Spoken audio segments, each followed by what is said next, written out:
katika Yeshua.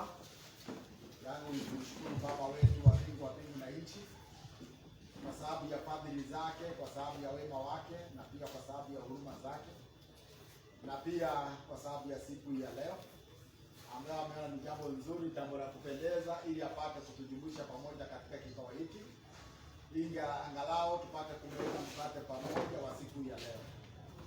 Na ningependa kuwasalimia wanaotazama, wanaotusikiliza wakiwa sehemu mbalimbali, karibuni sana. Na kwa siku hii ya leo namkaribisha mwalimu wetu, mtumishi wa Baba, ndiye atakayekuwa pamoja nasi, ndugu yetu Zabron, karibu. Ndugu yetu Zabron, karibu.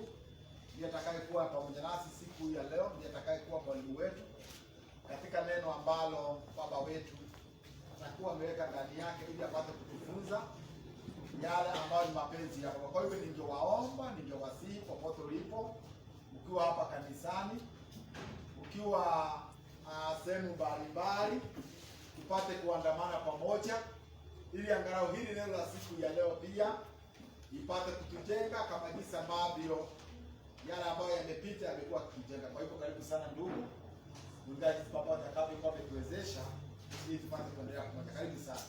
Na karibuni sana mnaotusikiliza na mnaotazama, na pia mlioko hapa ndani. Amani ya Yeshua iwe pamoja nanyi.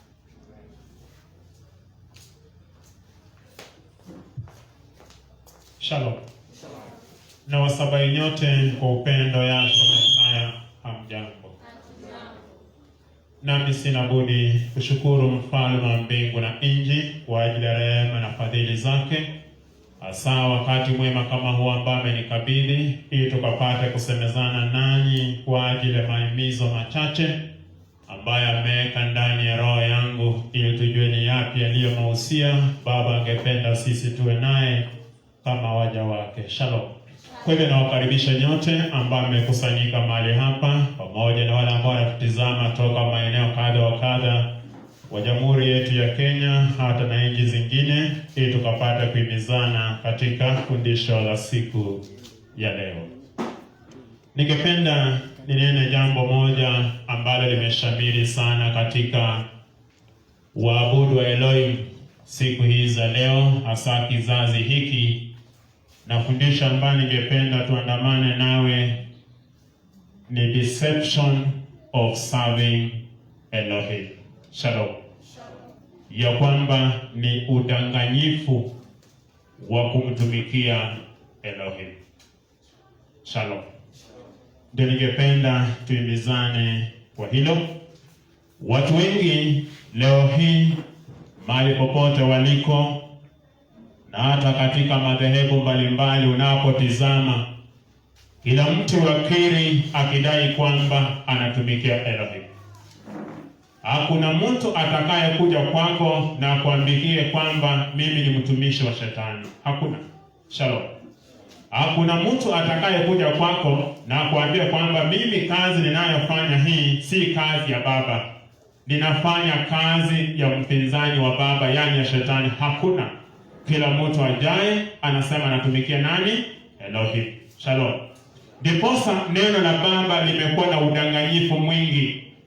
Watu wengi wamejitokeza wakawa na udanganyifu mwingi, wanapohadaa wasiokuwa na hekima, wakuambia kwamba mimi ni mtumishi wa Elohim. Kwa hivyo ningependa tutizame katika maandiko ili tujue hasa watu kama hao utaweza kuwatambua aje, ama utajuaje huyu ni mtumishi wa Elohim ama siye. Kwa sababu yezi kuwa kwamba katika ulimwengu wote tunaoishi kila mtu ni mtumishi wa Elohim, ile hali Baba anasema watakaookolewa ni wachache. Kwa hiyo ningependa uandamane nami napoanza fundisho la siku ya leo katika Mathayo sura ya 7. Nisomewe aya 21 hadi 23. Mathayo sura ya 7. Ndio. Aya 21 hadi 23. Aya 21 hadi 23 nayo yasema, Naam. si kila mtu aniambiaye Bwana Bwana atakayeingia katika ufalme wa mbinguni, bali ni yeye afanyaye mapenzi ya Baba yangu aliye mbinguni. Wengi wataniambia siku ile, Bwana Bwana, hatukufanya siku ile. Wengi wataniambia siku ile, Bwana Bwana, hatukufanya unabii kwa jina lako, na kwa jina lako kutoa pepo, na kwa jina lako kufanya miujiza mingi? Ndipo nitawaambia dhahiri, sikuwajua ninyi kamwe, ondokeni kwangu nyinyi mtendao maovu. Shalom. Elohim ameita walio wake. Lengo na kusudi la kuita walio wake ni ili wafanye mapenzi yake Elohim. Shalom. Hakuna mtu ambaye Baba alimuita katika huduma yake akamwambia aende afanye mapenzi yake. Wala hakuna mtu ambaye aliitwa na Elohim aende afanye mapenzi ya wanadamu. Lakini Baba ametuita ili tuhusike katika kazi yake ya ukombozi katika ulimwengu huu, ndiposa akatuita sisi tuweze kufanya mapenzi yake. Lakini wewe unapokuwa hapa, huku nako sadiki ya kwamba sote tulio hapa tu watumishi wa Elohim kwa njia moja ama ile nyingine. Swala ambalo hasa inafaa ujiuliza ni kwamba wewe hufanya mapenzi ya nani? Shalom. Ya kwamba mimi hufanya mapenzi ya nani? Sijakuja kunena habari za madhehebu mengine, ila mimi nataka ninena habari za kanisa la Elohim. Ya kwamba Mesaya alipokuwa hapa duniani, anaponena na watu wa siku zile, anasema kwamba nyakati za mwisho wengi watakuja wakisema, Bwana, Bwana, kwa jina lako sisi tulifanya kazi nyingi sana. Sisi hufanya kazi nyingi. Tunapofanya tunadai tunafanyia nani? Elohim. Watu wanafanya mambo mengi sana katika dunia hii, lakini wanasema wanafanyia Elohim. Lakini Baba mwenyewe yeye anasema kwamba siku hiyo hao wengi ambao walitenda mambo haya atawaambia, ondokeni kwangu, mimi sikuwajua. Kwani walikuwa wakifanya kazi ya nani? Shalom. Shalom. Walikuwa wakifanya kazi ya nani? Wewe ambao unanisikiza, wewe ambao unanitizama, kazi ambao huwa unafanya ni kazi ya nani? Hilo ndio swali ambalo inafaa ujiulize. Ya kwamba kujitoa, mimi huwa najitoa kufanya kazi ya nani? Kwa sababu hakuna mtu tanzania nilipokuambia mwanzo atasema kwamba mimi nafanya kazi ya shetani. Ya kwamba mimi nimekuja kufanya kazi ambayo ni pingamizi kwa ufalme wa Elohim. Kila mtu anadai kwamba anafanya kazi ya Elohim. Lakini ni kweli wanafanya kazi ya Elohim? Shalom. Kwa sababu tumetangulia kuambia siku hiyo wengi watasema, na walikuwa wanasema kwamba walitenda kwa jina la nani? Jina la Bwana.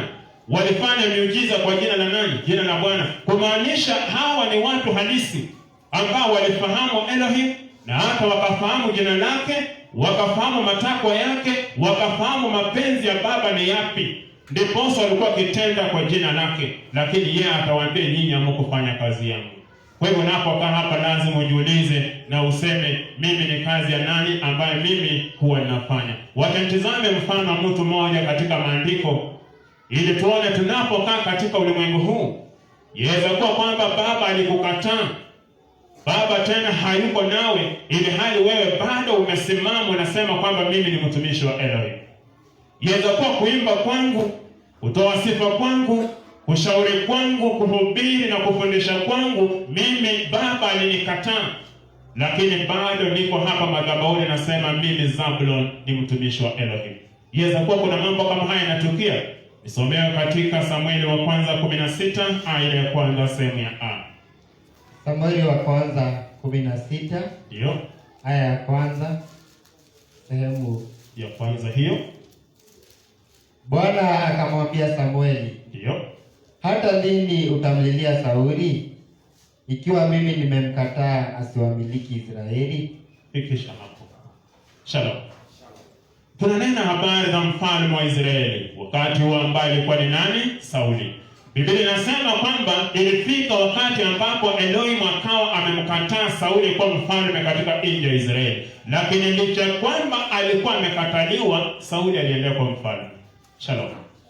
Ya kwamba Baba amekataa Sauli asiyo mfalme, lakini Sauli hakutoka katika wadhi wa ufalme wakati huo. Alizidi kuendelea kuongoza nchi ya Israeli ili hali amekataliwa na Elohim. Shalom. Shalom. Dhihirisho tosha, hata nami naweza kataliwa na Elohim na niwe ningali hapa na wahudumia. Haimaanishi leo anapokukataa unatoka kwa hiyo wadhifa. Dhihirisho tosha, unaweza kuwa ni mwimbaji wetu, lakini Baba alikukataa, lakini bado unatuongoza katika nyimbo. Dirisha tosha hata mnao tushauri, kutufundisha, kutuelimisha na kufanya nini. Wenda ikawa hata baba alitukataa, lakini bado tunazidi kumtumikia. Jina Bwana lipewe sifa. Amen. Wewe unapojitizama umekataliwa au bado? Nataka ujihoji, ujitizame, ujiangalie.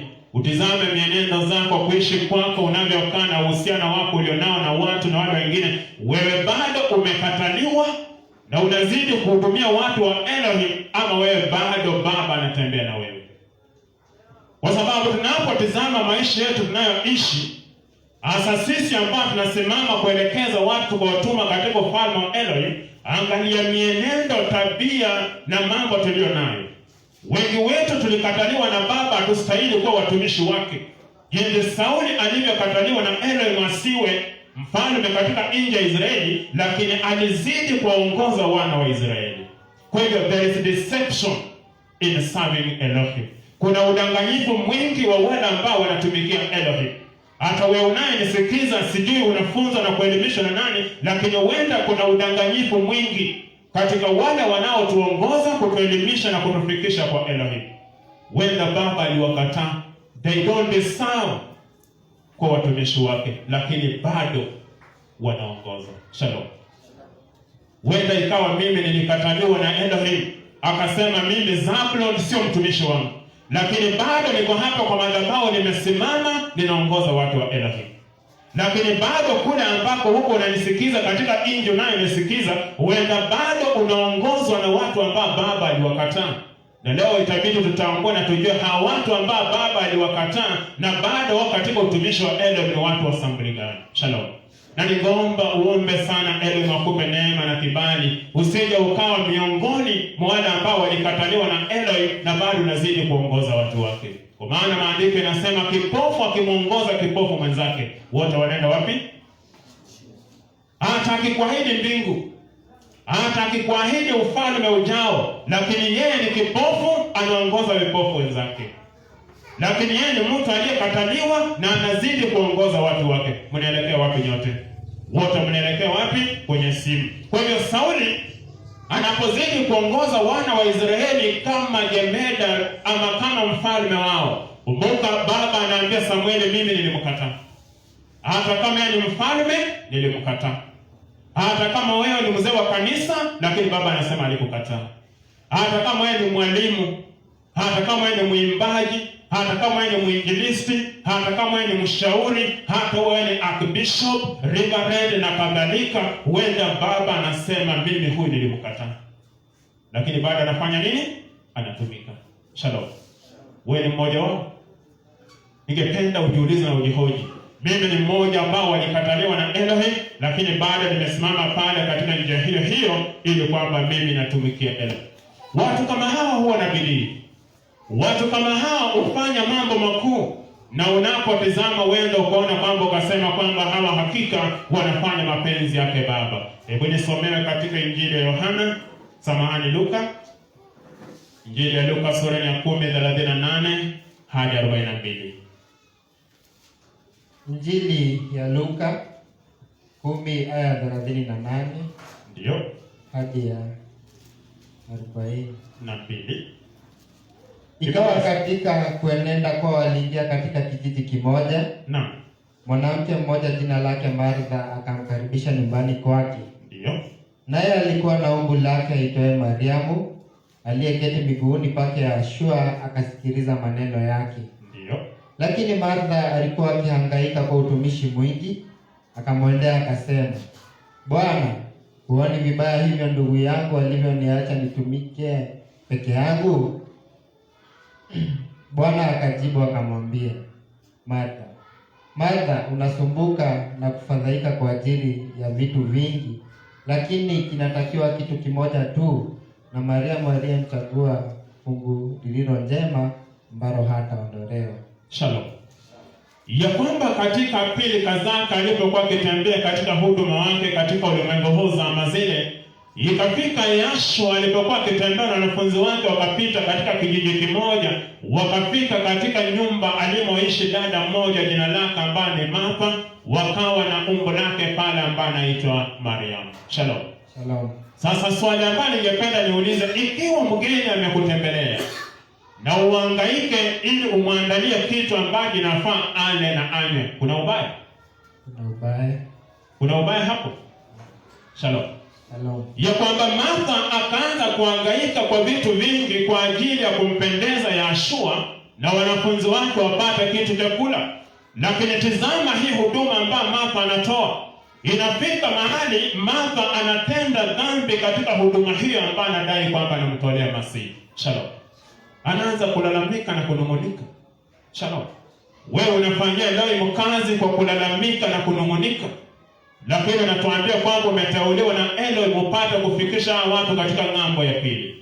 Ya kwamba hawa wanakutegemea wewe upate kufikisha katika upeo ujao. Lakini unapofanya hii kazi unayofanya, unafanya na malalamishi mengi na uchungu mwingi ndani ya moyo wako, ukisema kwamba mimi ninafanya huduma ya Elohim. Kuna deception, udanganyifu mwingi umejaa katika nyumba ya Elohim kwa wanaodai kwamba wanatumikia Elohim. Martha anaanza kuuliza Yeshua, wewe hujali? Shalom. Shalom. Mgeni amekutembelea, unaanza kumuuliza maswali. Wewe hujali? Huyu dadangu yeye ameketi tu pale miguuni pako anakusikiza wewe. Lakini mimi nahangaika huko na huko ili niwaandalie chakula. Mwambie ainuke hapa aliko akuja nisaidie. Kwani Yeshua angeambia Martha, si angeambia dadake kuja nisaidie? Shalom. Kwa hivyo anaanza kumlalamikia nani? Yeshua. Kwa nini dadangu ameketi hapa na kusikiza tu wewe? Hawezi kuja kunisaidia kuandaa vyakula ili tupate kulisha hawa watu. Katika huduma unayotoa kwa Elohim, katika nafasi ambayo umekabidhiwa ufanyie Elohim kazi, wewe una malalamishi? Una uchungu ndani ya moyo wako? Imegeuka kwa mzigo. Unaona kana kwamba sasa labda watu wamekuacha. Unaona kana kwamba imekuwa ni ngumu. Unaanza kutoa sababu na malalamishi mengi unapodai na kumwelekeza Elohim. Shalom. Huo ni udanganyifu unaofanya kwa bidii hiyo ukidai kwamba unatumikia Elohim. Kwa hivyo Martha alikuwa anadanganya kwamba anatumikia Elohim kwa kuandaa mankuli kwa ajili ya wageni wale, lakini ndani ya moyo wake ana uchungu mwingi na malalamiko dhidi ya dada yake. Lakini Yeshua anamwambia Martha, unasumbuka kwa mambo mengi isiyokuwa na maana. Shalom. Shalom. Unajitahidi kwa mambo mengi ambayo haina maana. Hata wewe na mimi. Na mahali popote unaponisikiza na kunitizama, hayo mambo unayofanya mengi uende unasumbuka na kutaabika kwa mambo isiyokuwa na maana. Anasema kuna jambo moja tu linahitajika, na ndilo ambalo Mariamu amelitambua, kusikiza. Shalom. Kukaa mbinguni pa Yashua na kufanya nini? Na kusikiza. Sasa wewe malalamishi leo nayo ni ya nini? Kunungunika uliko nako ni kwa nini? Ikiwa wewe unafanyia Elohim kazi kwa moyo mkunjufu pasipo wala lawama, na una uhakika kwamba Baba amekuchagua ufanye mambo haya, mbona una malalamishi? Mbona una manunguniko? Shalom. Shalom. Deception in serving Elohim.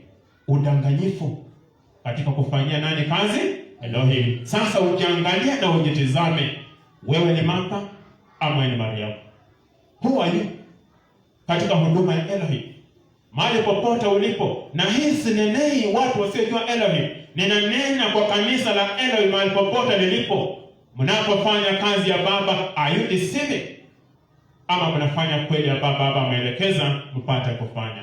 Katika Matendo ya Mitume kuna jambo ambalo pia limenakiliwa mahali pale, sura 24 aya ni ile ya 16. Matendo ya Mitume sura ya 24 aya ya 16 yasema, ndiyo, nami ninajizoeza katika neno hili niwe na dhamiri isiyo na hatia mbele za Elohim na mbele ya watu siku zote. Shalom. Shalom. Paulo ama Luka anapotoa taarifa hii kumhusu Paulo anavyosema ya kwamba mimi ninajitahidi kuwa na dhamira iliyo safi, sio mbele ya Elohim peke yake, tena mbele ya wanadamu. Shalom. Ya kwamba dhamira yangu iwe safi mbele ya wanadamu na mbele ya nani? Mbele ya Elohim. Sasa nataka utizame dhamira yako mahali pote ulipo, unaponisikiza na kunitizama. Dhamira yako mbele ya Elohim na mbele ya wanadamu iko jinsi gani? Kuna watu ambao wanatumikia Elohim lakini hawataki kujali maisha yao. They don't care about their relationship na Elohim. Hawataki kujua uhusiano wao na Baba uko sambuli gani. Haja ambao wako naye ni kutumika. Mtu ambaye hata hawezi simama mbele za Elohim na akisimama Baba hawezi kukubali, ameshika wadhifa wa kutumikia Elohim lakini hataki kujua ana uhusiano gani yeye na Elohim. Wewe dhamira yako na Baba wetu iko jinsi gani? Ni ushuhuda gani Baba anaweza kukutolea kuhusu huduma unayotoa? Paulo anasema, ninatizama sana, ninang'ang'ana, ninatia bidii ili dhamira yangu iwe safi mbele ya Elohim na sio Elohim peke yake, tena mbele za wanadamu. Shalom. Wewe uhusiano wako na wanadamu ukoje? Kuna watu ambao leo hii wana bidii ya kufanya kazi ya Elohim lakini ndoa zao zinavunjika. And they don't care. Mtu ambaye hata ako radhi ndoa yake ivunjike na izame, lakini mradi abaka anatumikia nani? Elohim. Hawataki kujua wake wao wanasema nini, wake wao wanapitia hali gani, wake wao mahitaji yao ni gani. Wao lengo lao ni kutumikia Elohim. Shalom. Shalom. Watu ambao hawataka kujua ndugu mwenzake anapitia hali gani ama dada anapitia hali gani, lengo lao ni kutumikia Elohim. Dhamira yako iko safi mbele za Elohim na mbele za wanadamu. Paulo anasema anatia bidii. Lazima dhamira yake iwe safi mbele ya Elohim na mbele za wanadamu. Ili uqualify kuwa mtumishi hakika wa Elohim, lazima uangalie wanadamu wenzako mna uhusiano gani. Shalom. Wewe unakaa vipi na jirani yako? Hiyo nyumba unaoishi na watoto wako na ndugu zako na mke wako na familia yenu, mama na dada na kadhalika, mnakaa kwa uhusiano wa jinsi gani? Ama wewe unasema mimi na mwito, nimeitwa. Kwa hivyo kutumikia Elohim imekuwa ni kama fashion. Mtu anasema mimi nimeitwa, nataka nitumikie Elohim, haijalishi hao wanasema nini. Haijalishi ndoa yangu inazama, haijalishi mke wangu ananiacha anaenda, haijalishi watoto wanalala njaa, haijalishi watoto wamekosa ABCD. Kile ambacho nataka kusikia ni sauti ya Elohim anasema nini, sio ndoa yangu.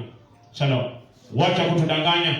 Huwa ni uongo wa kudai unatumikia Elohim ili hali wewe hujaitwa. Lazima uangalie dhamira yako mbele za wanadamu na mbele za Elohim. Kuna uhusiano gani? Wewe Elohim anaweza sema nini kuhusu maisha yako? Na watu hawa ambao unatumikia wanaweza sema nini kuhusu wewe? Jamii yako, watu wenu, majirani na marafiki wanaweza toa ushuhuda gani kukuhusu? Shalom. Tusije tukajificha katika neno kwamba sisi ni watumishi tunatumikia Elohim ili hali huko nyuma mambo ni tofauti.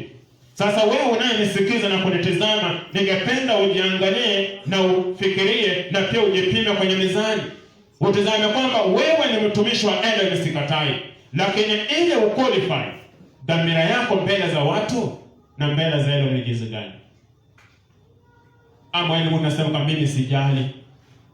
Sijali watu wanasema nini? Sijali watoto wangu wanasema nini? Sijali ndugu zangu wanasema nini? Mimi haja yangu ni kutumikia nani? Elohim. Wacha kutudanganya. Shalom. Wezi simama hapa, mimi nisimame hapa leo hii nisema ni mtumishi wa Elohim na ndoa yangu imesambaratika. Hiyo ni uongo. Lazima uangalie dhamira yako mbele za nani?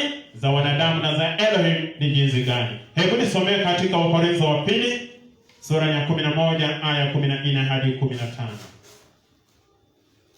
Wakorintho ni wa pili. Ndio. Sura ya 11. Sura ya 11 aya 20. 14 hadi 15. Inasema hivi. Ndio. Wala si ajabu. Maana shetani mwenyewe hujigeuza awe mfano wa malaika wa nuru. Ndio. Basi si neno kubwa watumishi wake nao wakajigeuza wawe mfano wa watumishi wa haki. Ndio. Ambao mwisho wao utakuwa sawasawa na kazi zao. Shalom. Ya kwamba si ajabu leo hii shetani amevaa utakatifu, amesimama kwenye madhabahu, ni mtumishi wa Elohim. Ya kwamba si ajabu shetani aanza kutenda miujiza kati yetu na sisi tusimame tushangilie na kusema kwamba Baba ametukumbuka. Ikiwa yeye anaweza kujibadilisha akawa malaika wa nuru, Biblia inasema hata watumishi wake ndivyo walivyo. Shalom. Shalom. Hata mimi nikuwa mtumishi wa shetani ndivyo nilivyo. Nitasimama hapa nitoe habari nzuri, niwape neno zuri, niwatie moyo na niwaelekeze na niwape mashauri ya Elohim. Lakini kumbuka, si ajabu watumishi wako wao kama malaika wa nini? Wa nuru. Sasa wewe ambao uko hapa, kokote uliko nako nisikiza katika Jamhuri ya Kenya na hata katika kanda ya ulimwengu huu, wewe ni mtumishi wa nani? Na unafanya kazi ya nani? Shalom. Wewe ni mtumishi wa nani na unafanya kazi ya nani? Mimi husema hivi, hakuna mtu anaweza kuja kunihadaa aniambie kwamba 80% of Kenyans population ni watu wanaojua Mungu. Hakuna. Utakuwa umenidanganya. Maana statistics zinasema kwamba 80% of Kenyans are Christians. Watu ambao ni wachaji, wanamjua Masihi. Lakini angalia jinsi Kenya inavyokaa. Angalia jinsi wewe mwenyewe unavyokaa. Wewe ni mtumishi. Wewe ni mteule. Wewe ni mtu unafanya kazi ya Baba. Una hakika umeitwa. Na unayofanya hii ndio uliitiwa ufanye. Si ajabu. Ikiwa shetani ungegeuza hata watumishi wake wafanya nini?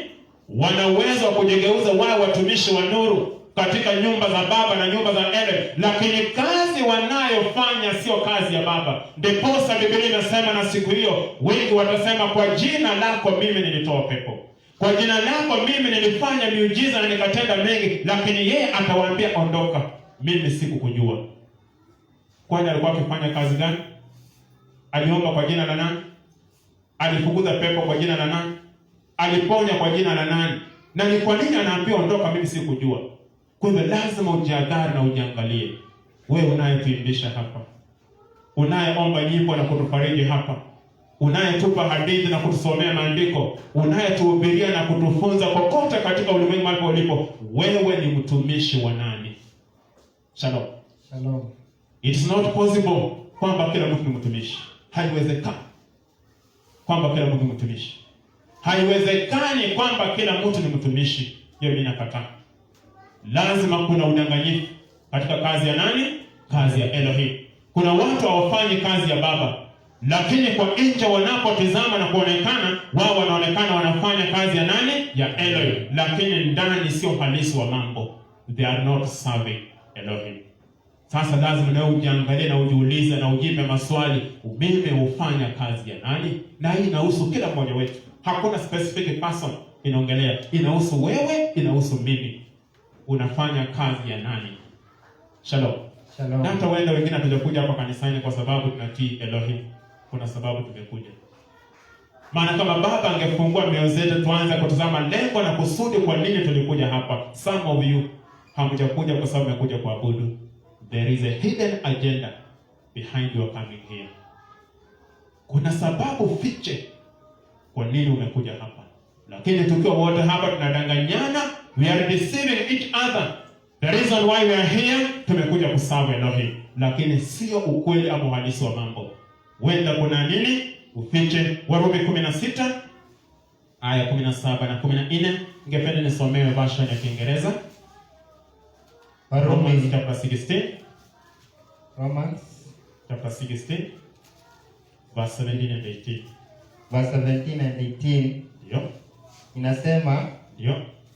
Now I beseech you, brethren, mark them which cause divisions and offenses contrary to the doctrine which ye have learned, and avoid them. Verse 18. Yes. For they that are such serve not our Lord Messiah Yeshua, but their own bellies, and by good words and fair speeches deceive the hearts of the simple. Shalom.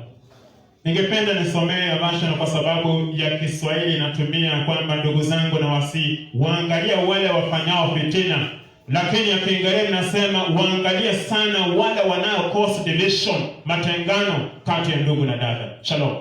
Some people are serving Elohim wakiwa na hidden agenda. Wengi wetu tunatumikia Baba tukiwa na lengo fiche. limefichika. Lakini tunapokaa hapa mahali pote tulipo, iwe ni Uganda, Tanzania, Marekani, Afrika ya Kati na kadhalika, tunasema kwamba sisi tunatumikia nani? Elohim.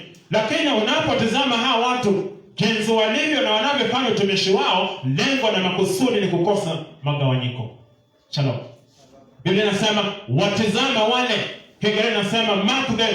Ikiwezekana wawekewe alama watu ambao ni wadanganyifu katika nyumba ya Baba, wakidai wanatumikia Elohim, lakini lengo na makusudi ni kukosa division, kusababisha magawanyiko. Shalom. Ndiposa leo tunaweza ulizana, haya magawanyiko tulionayo ilitoka wapi? Lakini kila mtu anasema kwamba mimi nilifanya ABCD kwa sababu nilikuwa natumikia Elohim. Ya kwamba mimi na hiki kundi changu nilienda hivi kwa sababu nilikuwa natumikia Elohim. Ya kwamba mimi singeshikana na fulani kwa sababu fulani aliacha imani ya kweli, sijui akaanza kupata gari. Lakini Biblia inasema chunguza na utizame wale watu ambao katika utumishi wao ni kusababisha magawanyiko. They are causing division among members. Tunaposema hata kanisa inafaa liwe moja, kuna wale nao wasema haiwezekani. Sijui ni juma lililopita ama lini, nilikuwa nikinena na mmoja ambao watumishi katika dhehebu fulani. Nikamuuliza, inawezekana kanisa lirudi liwe moja? Akaniambia haiwezekani. Nikamuuliza, wewe unatumikia Elohim yupi? Kwa sababu mimi Elohim naye mtumikia ananiambia kwamba kanisa liwe moja, kusiwe na magawanyiko na matengano, lakini wewe unaniambia kwamba haiwezekani.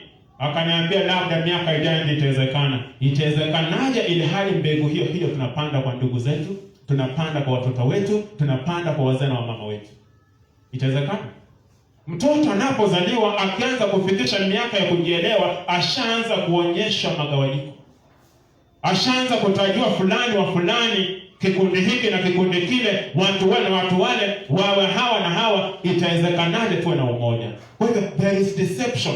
Kuna udanganyifu katika sisi tunaodai kwamba tunatumikia nani? Elohim. Sasa wewe nataka ujiangalie na ujiulize na ujipima, uje katika mizani. Huu utumishi wako ambao wewe uko nao ni utumishi wa mafarakano? Ni utumishi wa magawanyiko? Ni utumishi wa sampuli gani? Shalom. Shalom. Wengine wako Filipino. Ningependa wajiulize, maana ni majuzi tu kanisa la Filipino ligawanyika, yapata kama miaka 3 imepita kati ya watu wawili. So ningependa hata hawa wajiulize, kilichosababisha ile kanisa la Filipino likagawanyika ni nini? Nini ni cause of division?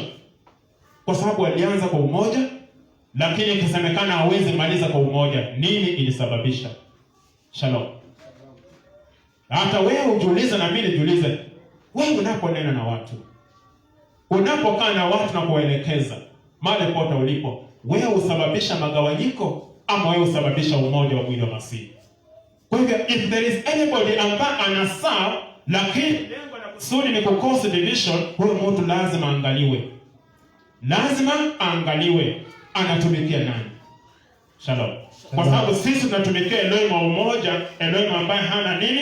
Magawanyiko. Wakolosai 2:4 Biblia inasemaje? Wakolosai 2:4 ndio inasema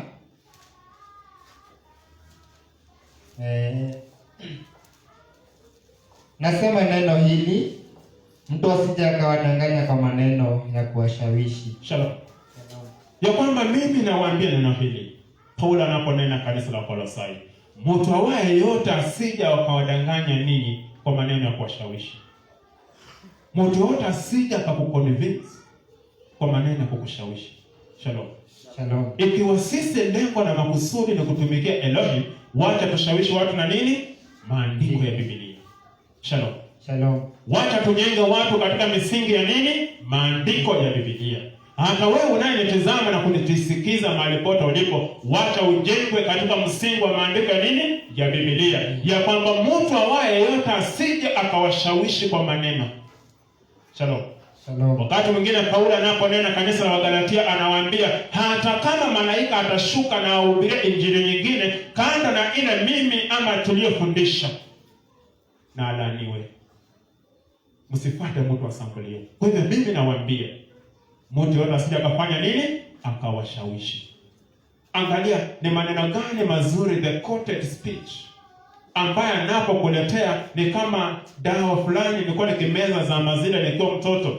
Mama anakupea dawa umeza na kuambia tafuna ama mumunya. Unapoiweka kwenye mdomo hii dawa kumbe imekotiwa, imepakwa sukari juu, lakini unapofika ndani ni chungu. Kuna madawa kama hiyo. Shalom. Ninaweza kuja nikushawishi kwa maneno mazuri ya kupendeza, ukubaliane na mimi, lakini mwisho utakuja nini? Kwa maana mimi nimekuja fanya nini? Kukushawishi. I'm not serving Elohim, but I'm deceiving you kwamba mimi natumikia nani? Elohim. Na hivyo ndivyo ulimwengu ulivyo. Unapofungua runinga, wote ni watumishi. Nyimbo ambazo zinaimbwa ni za utumishi. Kila mtu, hata utashangaa mtu mwaka jana yeye amekuwa akiimba secular, lakini mwaka huu anaimba gospel. Na amehit kabisa. Wengine Jumapili ama Jumamosi wako makanisani, lakini Jumatatu hadi Ijumaa wako kwenye club wanaimba. Wanasema ni nani? Ni watumishi. Shalom. Wengine wanakuja wanaanza kuimba mara moja, mbili, tatu hivi, mpeni miezi 2, 3, wanapoona sasa ameshika, amezama, fuatilia yeye anafanya nini. Shalom. Shalom. Unamkuta hata sehemu ambazo anienda akisema kwamba mimi naenda kutumikia Baba, ni sehemu ambazo hastahili kuingia, lakini kwa sababu anatumika yuko huko. Shalom. Shalom. Si tumekuwa na wengi? Ndio. Si kanisa imekuwa na waimbaji wengi tanzili paanza mwaka wa 70. Wako wapi leo hii? Unapoanza kufuata wengine hawajakufa, wangali hai. Lakini fuata historia yao, utajutia na kushangaa. Shalom. Shalom. Ni kama dada moja ambaye alisifika sana zama zile katika uimbaji katika imani hii. Dada huyu ninaposikiza nyimbo zake mara nyingi mimi ushangaa kama ndiye ama siye. Lakini wakati mmoja aliambia ndugu yake ya kwamba kule Elohim mnayetumikia na ule mimi natumikia si mmoja. Si mmoja. Na huyu ametumwa na wazazi wake, nendeni mkatafute dada yenu alipotelea wapi. Walipoenda mpaka wakafikia dada yake sehemu walipo, yale ambaye dada yao huyu mwimbaji aliwafanya, na akamwambia mimi nilipata Elohim mwingine si yule wenu. Shalom. Shalom. So there is a deception in serving who? Elohim. Watu hutumikia shetani mara nyingi katika maisha yao wanapofuata tamaa zao wenyewe. Mara nyingi watu wanapofuata haja za moyo yao wao wenyewe, wahudai kwamba wanatumikia Elohim, lakini lengo na makusudi wanatumikia shetani. Ndio nikakwambia hakuna siku shetani atakuja kuambia kwamba njoo unifanyie kazi. Hata zile picha sisi huona tukidanganya kwamba shetani ni Mwafrika mwenye pembe refu, ni uongo. Wanatudanganya tu kututenganisha jinsi shetani alivyo, lakini sisi ndio watumishi wa shetani tusipoangalia vizuri. Kinacho mata ama kila ambaye nataka kizingatiwe ni wewe unatumikia nani. Ninaweza kaa hapa na nyinyi miaka yote nikiwatumikia, nikifanya kazi ya Baba, Biblia ni ile, lakini mimi nafanya kazi ya shetani. So when I'm seeking my personal desires, mimi ni mtumishi wa shetani. So I'm deceiving you kwamba natumikia nani? Natumikia Elohim. Hata walio sehemu kadhaa lazima uangalie wewe unatumikia nani. Yohana 13 aya 35. Yohana 13 aya 35 nayo yasema, ndio, Baba ampenda mwana naye amempa vyote mkononi mwake. Umesoma Yohana 13 aya 35. 13 aya 35 inasema, ndio,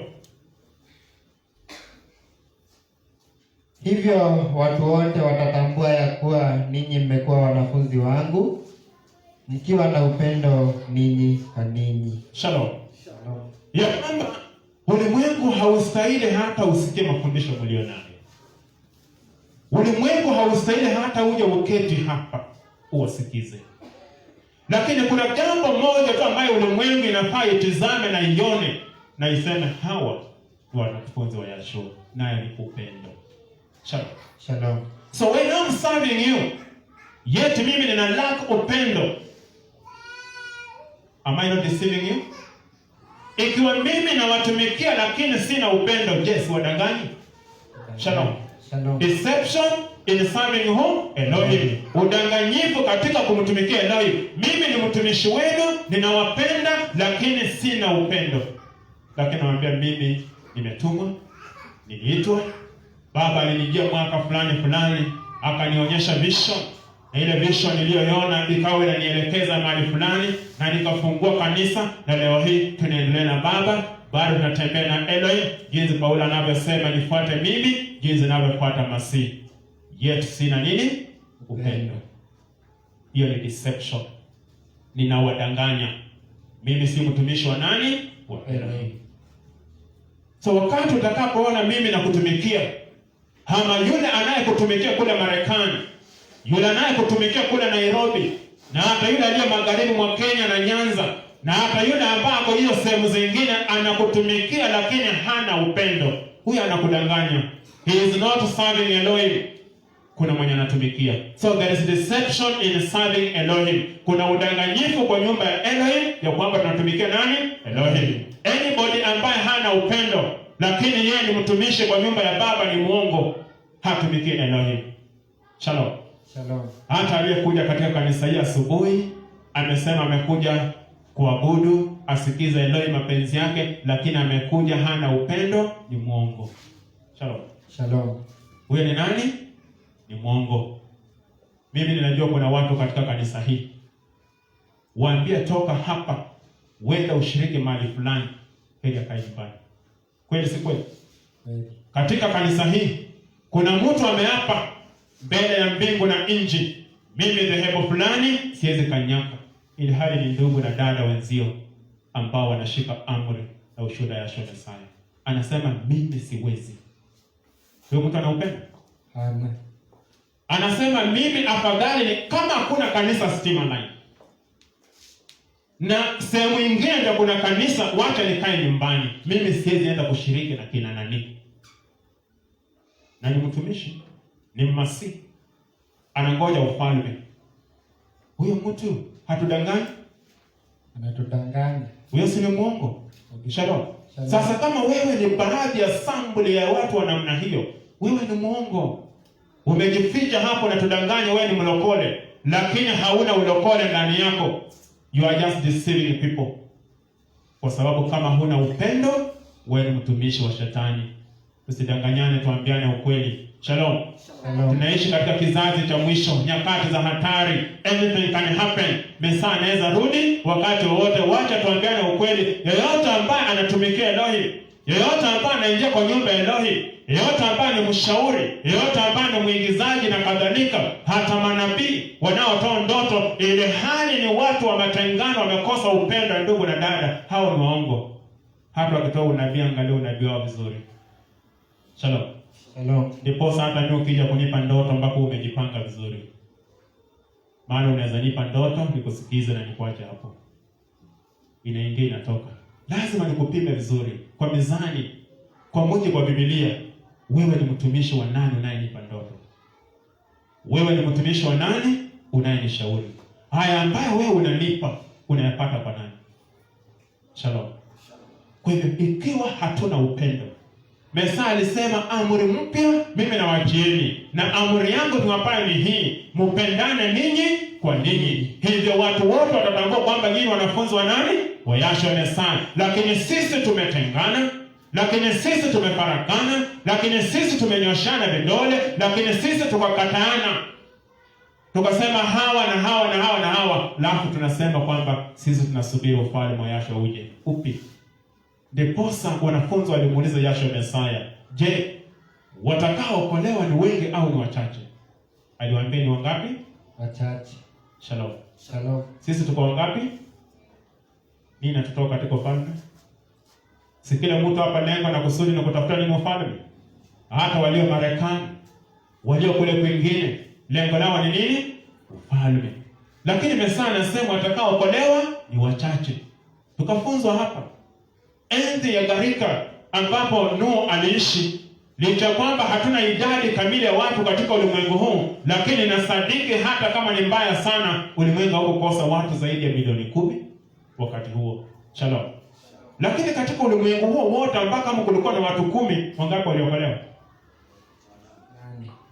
Shalom. Shalom. Miji za Sodoma na Gomora wakati huo zilikuwa ni miji kama tuseme Nakuru na Nairobi. Lakini wakati Baba alipochapa hizo miji, wangapi waliokolewa? 3. Wewe swali nasalia, ni wengi wataokolewa ama ni wachache? Wachache. Shalom. Shalom. Lakini kila mtu anasema anataka kurithi nini? Ufalme. So there is a deception. Kuna udanganyifu. Kama wachache ndio wanaokolewa na wengi ndio wanatumika, kuna udanganyifu mahali. Are we serving Elohim really? Ni kweli tunatumikia Elohim ama sisi tunatumika kwa njia na mambo sisi wenyewe? So lazima tujiangalie, tujipime, tujue hakika ni nani ambao anafanya nini? Natumika. There is some people ambao ningependa tuangalie katika Biblia. Katika kitabu cha Walawi sura ya 10. Walawi sura ya 10, soma aya ya kwanza na ya pili. Walawi sura ya 10. Ndio. Aya ya kwanza na ya pili inasema, ndio. Na Nadabu na Abihu wana wa Haruni wakatoa kila mtu chetezo chake, wakatia moto ndani yake, wakatia na uvumba, nao wakatoa moto wa kigeni mbele ya Bwana ambao yeye hakuagiza. Kisha moto ukatoka hapo mbele za Bwana, nao ukawala, nao wakafa mbele za Bwana. Shalom. Shalom. Hawa nao waliwa ni kina nani? Watumishi. Ndio. Hawa ambao wanaliwa na moto ni watumishi? Watumishi. Ama ni watu wa mataifa? Ni watumishi. Maana hapa kuna watu wanaliwa na moto. Sasa ningependa nijue ama tusemezane ukweli. Hawa ambao waliliwa na moto walikuwa ni watumishi? Walikuwa ni wokovu wanakuja kanisa kama wewe? Ama ni kina nani hawa? Ama ni watu walitoka kule, wale ambao hawajielewi, tuseme walevi ama wachawi, wakaingia ghafla katika kanisa la Stima na wakaanza kutoa ibada? Ni nani hawa wanaliwa na moto? Ni watumishi? Watumishi. Shalom. Shalom. Unaposoma katika kitabu cha Luka, tunapopewa habari ya Zakaria. Shalom. Shalom. Tunaambiwa kwamba kuhani yule alikuwa akichaguliwa kwa zamu aingie mahali pale patakatifu. Na tuliambiwa kwamba na mchungaji akiingia kule alikuwa anafungwa kamba na kengele kwenye mguu. Shalom. Ili anapotembea tunasikia ikifanya nini? Ikilia, tunajua angali hai. Na kama atafia kula vuto nje afanya nini? Maana hakuna mtu angeingia huko. Kwa hivyo kutumikia Elohim haikuwa mzaa ambao watu wako nayo siku hii, kwamba kila mtu anaweza tumika. Saa hizi kila mtu anaweza tumika. Hata mwenye anaokoka jana, juzi alikuwa ni mchawi, akaombea wokovu leo, kesho ako madhabahuni. Haikuwa hivyo. Ilikuwa ni matter of life and death. Kutumikia Elohim ilikuwa ni kati ya kifo na uhai. Lakini leo hii kutumikia Elohim imekuwa ni fashion, mzao wa kawaida. Kila mtu ni mtumishi. Wachana na background yangu. Wachana na mambo aliyofanya jana. Wachana na kila ambacho ulisikia kunihusu. Wachana na liwe liwalo, kila mtu ni mtumishi. Shalom. Katika nyumba ya Elohim. Sasa hapa kuna watumishi ambao miaka yote wamekuwa katika nyumba ya Baba wakitoa dhabihu. Lakini Biblia